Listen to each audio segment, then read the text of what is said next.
Now, when you talk about vision, the vision imperative from a servant leadership perspective, there are two things that I want you to remember.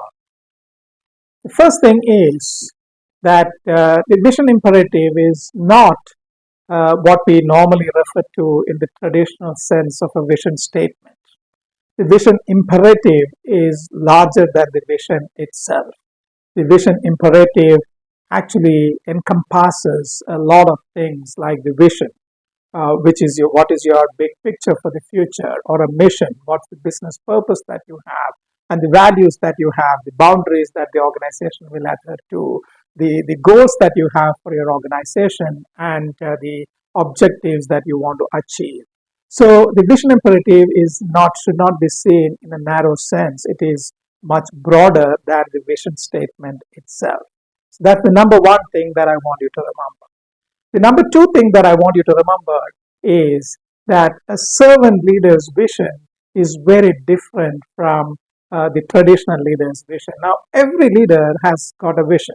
Most of the leaders are visionaries.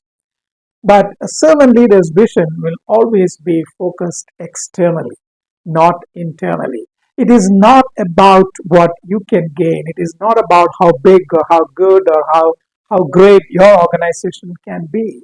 It is about what difference will it make to humanity, what problems will it solve for the generations to come, what will it do for the environment, and how will it help overall humanity and things like that.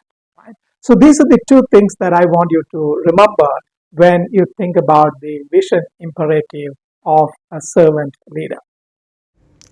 Hi, this is Madana Kumar, and I'm glad that you chose to view this video. If you would like to be part of this journey, which is transformative both at a personal level and at a professional level, do get in touch with us at Leadyne. Hope to see you soon. Thank you.